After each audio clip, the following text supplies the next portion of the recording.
So, Dee, what did you think? I mean, it's just great to introduce a new anime to someone. I mean, it's a great visual feast. I mean, totally, but... Kawaii-Fi Radio Extra. Welcome to Kawaii-Fi Radio, the podcast we look into the world of anime and manga. Dee's losing her marbles over here.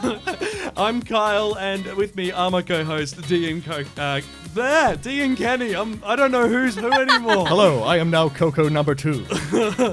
Do you like cocoa butter, sir? I like cocoa nuts. Yep, fair. Sorry, we are Monty here, Python. We are here for another Kawaii-Fi Extra because we've been watching more anime films to bring you in the loop on. And this week, we've been looking at Redline. This one is an old favourite we saw way back in the day. A decade ago. Feeling old now. Yes. Yeah. Because it's like, it came out, and then Dee's like, oh, did it? Right. Did it? Yeah. Yeah, I remember we were like talking about it after last time's show. We were thinking, oh, like what's some other great anime movies? Oh, Redline. Yeah, me and you were like, yeah, Redline. Yeah. And Dee's just like, hey.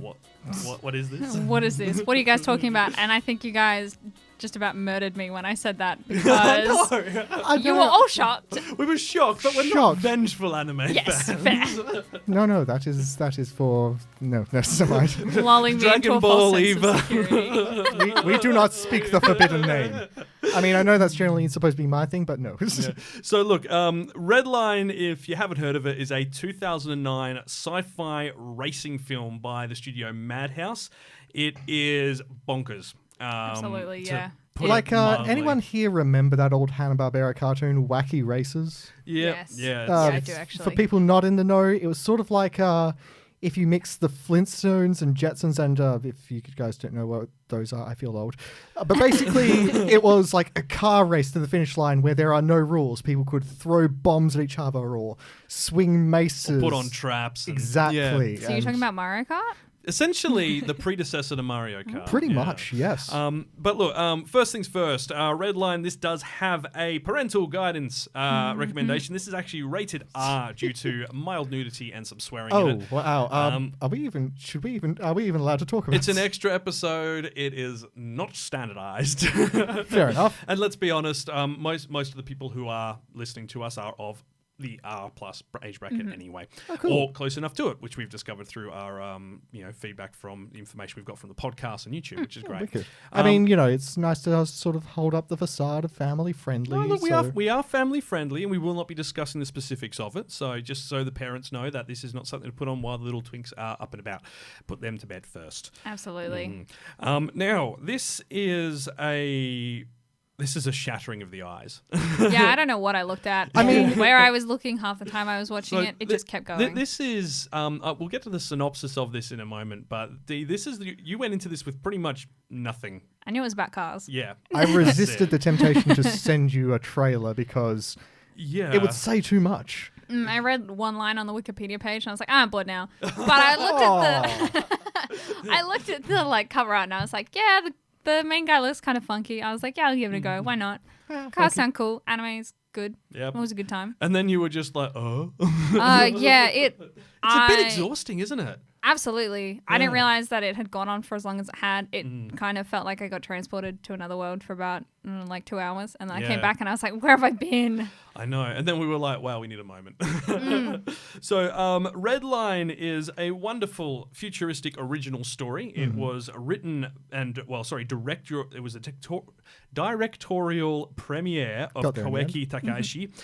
He's been involved in a lot of different projects as an in-between animator over many years, going back to about the 1980s, late 80s.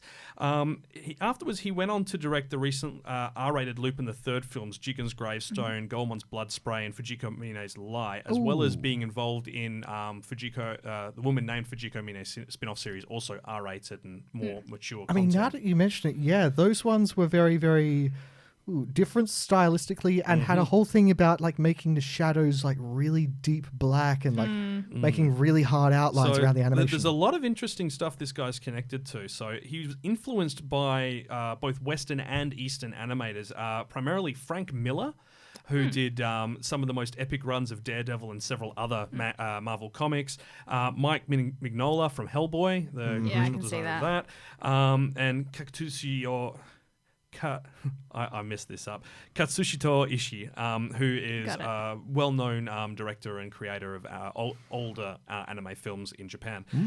But this isn't one of those stories where it's like a director or a guy who's gone, I went and studied it and then done this. He went straight from high school and was brought into Madhouse as an animator after he was interviewed by veteran animator, writer, and director Kawajihiro Yoshiaki. He's the guy behind Wicked City, Ninja Scroll, Vampire Hunter D, Bloodlust, and about almost 100 different other projects. I mean, you mentioned our rating. Ninja Scroll is among one of the most bloodiest and violent there is. This guy's kind of refers to him as his protege, and Kawajiri is known for realistic character animations, action scenes featuring elaborate choreography and dynamic camera work, and we definitely saw a lot of that So in much, this. yes. And also for a large amount of blood and violence. Which we saw less of, obviously. Yeah, there's not a huge amount of blood throughout it. It's kind of just where it's necessary. Yeah, and but that's it. essentially, Koiki's been involved in a lot of Kawajiri's work over the years as like an in-between animator, and this is the first time Madhouse went, hey, look, here's a project, go for it, Go for gold. And, whoa, Boy, did he. yeah, it's nuts. So look, let's talk about What's the story? the story. So every 5 years, an exhilarating race called Redline is held, and this is the universe's most anticipated competition. Has only one rule: there are no rules. So racers are pushed to their absolute limit, a feeling that Daredevil driver JP knows all too well. Having just qualified to participate in the Redline race, he is eager to battle against the other highly skilled drivers, particularly the beautiful rising star and the only other human that qualified, Sonoshi McLaren. But this year's Redline may be far more dangerous than usual. It has been announced to take place on the planet of Robo-World, with its trigger-happy military and criminals who look to turn the race to their own advantage. However, the potential danger doesn't stop the racers. In fact, it only adds to the thrill. Relying solely on his vehicle's speed, JP prepares for the event to come, aiming to take first place in the biggest race of his life. So this is...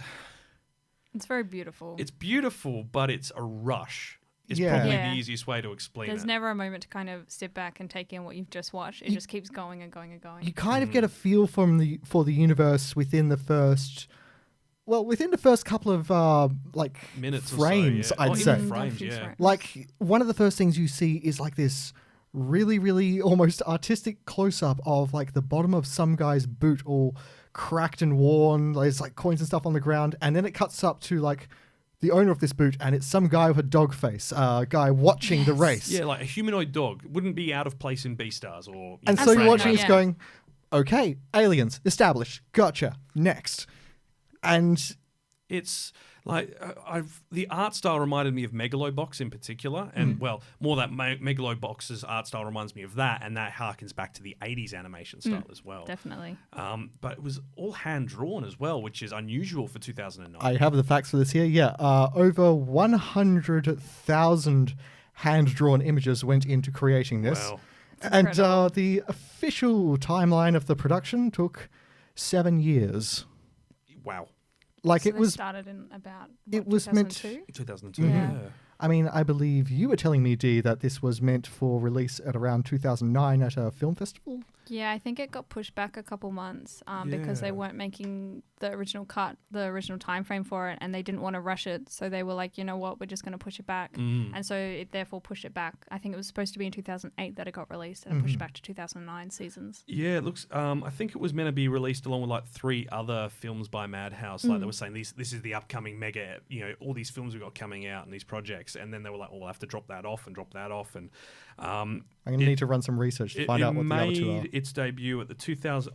Summer Wars was one of them. Oh, cool. Yeah. Oh, wow. Made its debut at the 2009 Locarno International Film Festival, more than a year before it came to Japanese theatres. Whoa. And I think the Locarno International Film Festival might have been in Europe, not actually in Asia. Yeah, it So- was originally supposed to be released in one in Japan. Yeah. And then got pushed to Europe. Weird how these things turn out. But, hang on. Here we go. I think I've got it. No, I don't. I don't have that note. It was the Annecy International Animated Film Festival in Japan, and then ended up in Europe in Japanese release in fall 2010. Man, just So much. It's worth it though. And there's also Daisuke Gore. He was was his final work. He was a voice actor known for his deep voice and all that. He played Gori Rider, the gorilla dude. Yeah, I remember him. Yeah. He was the voice of Mr. Satan in Dragon Ball Z and Gemma Himuro in Ninja Scroll. He's also voiced side characters in Naruto, characters in Bleach. The This sort of voice thing cast is- for this was immense. This sort of thing is Absolutely. pretty par for the course of anime, though. There's just sort of like this whole almost club of people who just move from anime to anime. It's just like, hey, I know your I voice. know you. I recognize that voice. I'd recognize it anywhere. It's like even when they like cover it, try to make their tone really deep or really high. It's just like, hey, Yeah. I know who you are. I recognize you quite well. There's a lot of interesting characters, and I want to start with the titular character JP, or James Punkhead, as it turns out. What his actual name is. Yeah, it's translated like you from. have to look that up on external sources. It's never said in the movie. It's not, which is really strange He's because known as Sweet JP though, Sweet which is JP. beautiful. He's such a soft boy. he's a softie, but He's a gentleman. he's Absolutely. voiced in the English version at least by Patrick Seitz. Now this is another thing as well. This is one where both the dub and the sub are good. The dub's actually really good. And those are like those are kind of unicorns, especially back in those days, just after the turn of the century. Oh, I mean, It's- we did get a bit of a run where there was quite a lot of good dubbing when ADV was around, and then it kind of just slipped a little bit died. for about 5 years, and then it started coming back. There were a few good ones, but Yeah, Especially for like a film yeah, to have both a good sub and dub. yeah. It was rare, but in English it was voiced by Patrick Seitz. You might recognize him. He's a massive voice actor. He's done over 100 animes. Voiced Sloth in Fullmetal Alchemist Brotherhood, Hey. Agile the Barman in Sword Art Online, Dio Brando in JoJo's Bizarre Adventure. Wait a second. So that wasn't JP. It was really Dio all along. Yeah. Todoroki and Endeavor in My Hero Academia. Hey. So, half and half and his dad. Verdia in Konosuba, the guy with the mask, who's Yes. one of the demon lords. And instructor Keith Shaddis in Attack on Titan. He's the bald man who has seen some things and was their instructor during the first few episodes. Todoroki and Endeavor are voiced by the same. There's that brain melty feeling. Yep. Father like son. Oh no! But Far too far. Like, we Far also, too close. We also noticed like another character which was a bit like, wow, this is sounds a bit familiar, and that was the Secretary of Defense on the planet of Robo World. Robo World. I love the naming conventions in this anime. This guy was named Titan, so Very good. fitting for what they had.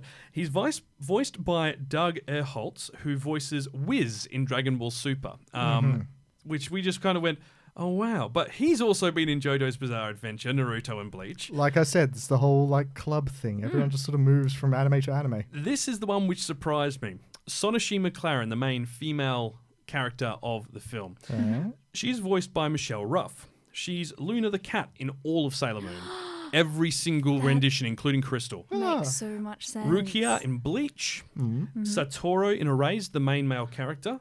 She in Chobits. Lelouch of the Rebellion from Whoa. Lelouch. Code Geass. Shino in Sword Art Online.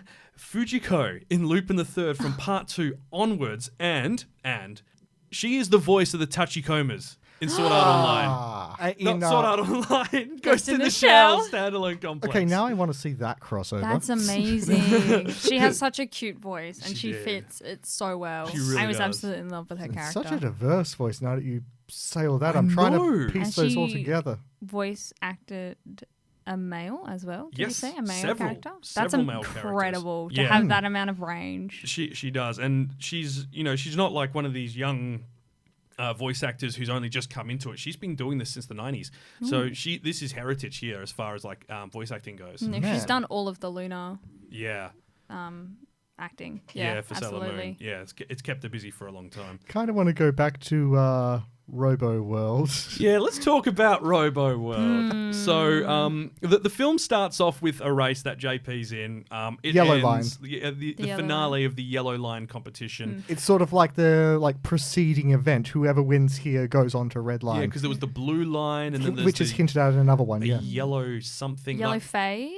yellow phase or something Yeah. like they've clearly just colours. made all these things up with like a color preceded by something. It kind of gives you an idea of like how big this whole competition is. Yeah. Like you get that idea from the sheer insanity that the race seems to attract, especially in the whole Redline circuit. You get introduced to just this diverse cast of what is this Nutters. world. Absolutely. How big this illegal race is. You also find like that they really liked to build out the actual universe they were living in. It's like, these two girls share a car and race it, and they're from a world which is ruled by a magical girl. Hang on, what? Yeah, They're also idols. They're also idols. it's an entire world ruled by magical girls. The horror, and they're and when they're like doing their whole introduction for who they are to the race and why they're doing the race, they're also spruiking their new albums. Oh, yeah, and then you had the two guys who are essentially like Space Batman and Robin, Exactly. Yes. who were spruiking their TV show of them doing Batman and Robin, The essentially. best brawls. When they really do it in real life as well. Yeah, it's just like... And two of the people competing are a intergalactic policeman and a Yeah. pair of bounty hunters he was chasing. Yeah. Yeah. And that they obviously get on top It's like of each other as you well. get a lot to this universe that you're just like, what is going on in the background? I want to know more. You keep thinking it can't get weirder, and it absolutely can get Oh, weirder. it always can. Absolutely. Then you get to Robo World, and it's just... This is a... There are some very fascist vibes about Robo World, and that's obviously Yeah, the we idea do. behind it's. it. I was kind of. I was resisting the urge to sort of like shout it out as we were watching it, but every time you hear the leader of Robo World talk, it's just like, we won't let those racers destroy our beautiful world. It's just like you could easily replace the word racers with Power Rangers, and it totally fits. Oh, wow, it, actually does. It I was actually wondering where you were It going has with that. I was a bit worried. It has those vibes, those exact sort of like almost cliche elements to Yeah. it. Absolutely, It's it really borrowing does. from so many It's also places. kind of funny that the president of Robo World is definitely dumber than all his advisors. He's just such an idiot. He's like, oh, should we do this? Oh, yeah, let's do that. Yeah, it's great. And that's both in the English and the Japanese version. This isn't like where they've changed it to make him a funnier character or Yeah. anything like that. It's genuinely just kind of an the idiot. character. But this film delivers in so many ways, like character interaction. Like, I mean...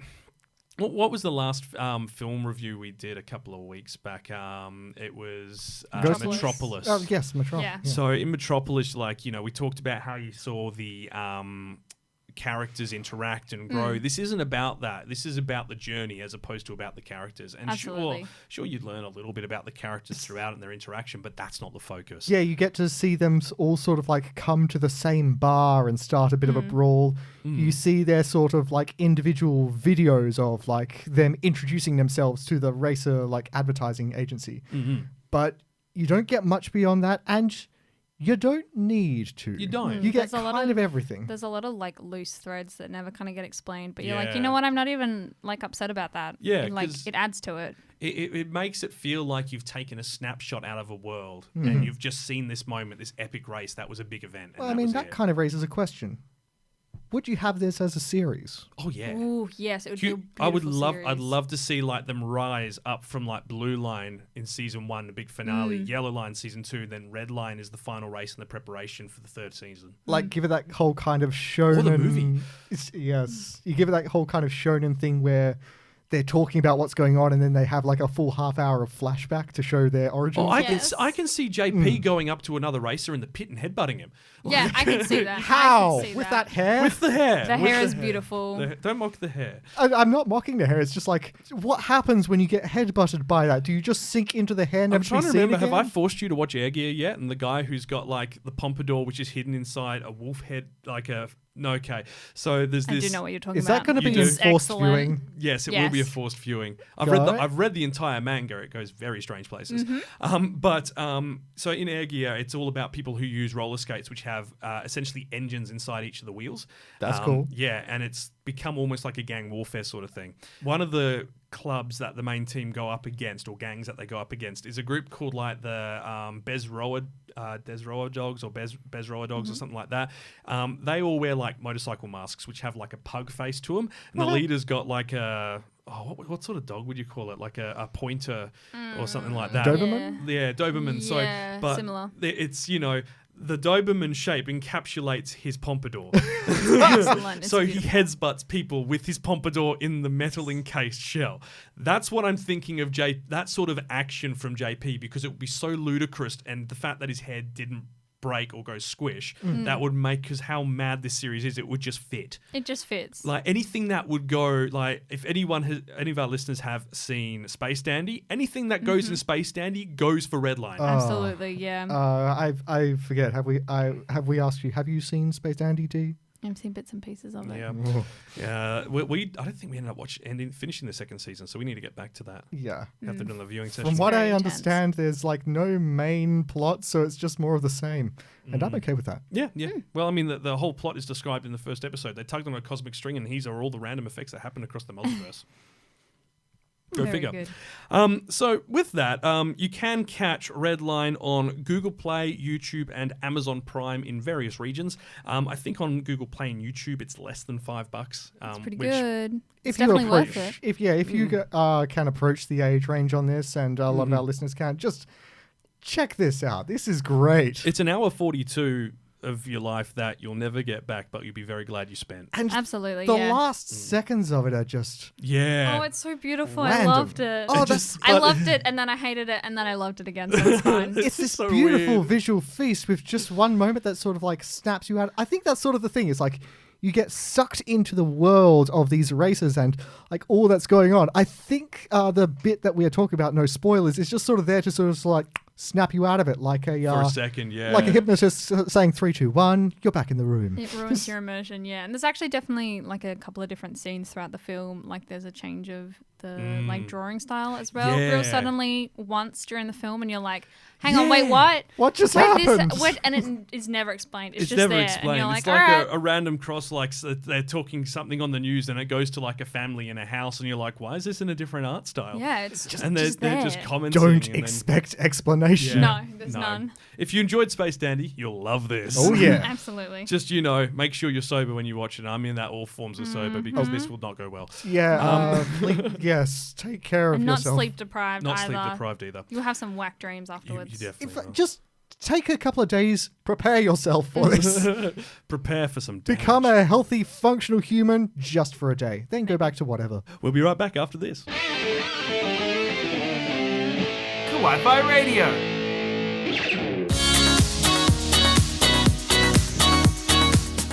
Well, that brings another Kawaii-Fi Extra to an end. We've got plenty more time to do this with lockdowns and, Lots of work movies to from watch. Home, lots of movies Such to a watch. long list. No more going out to the pub and then waking up the next day and going, what did I do all of last night?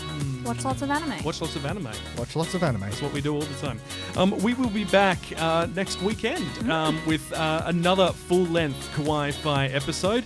And this time we're looking at another sci-fi sort of theme. Yes, we are going into time travel. and I just already want to say it. Don't do time travel. It's a terrible idea. Such a bad Time travel's idea. amazing. It's a bad idea. I remember you and I, Kenny, we had a disagreement when we were watching Avengers Endgame about the time travel, and I had to explain it to Yeah. you, and you were just like, how did you understand that? I'm like, I got it. I understood it through all of the tears that I shed in that film. a lot of tears were shed. Manly tears No, it's- and not so manly tears. It's just discussing the whole efficacies and ins and outs of how time travel should or ought not work. It's just...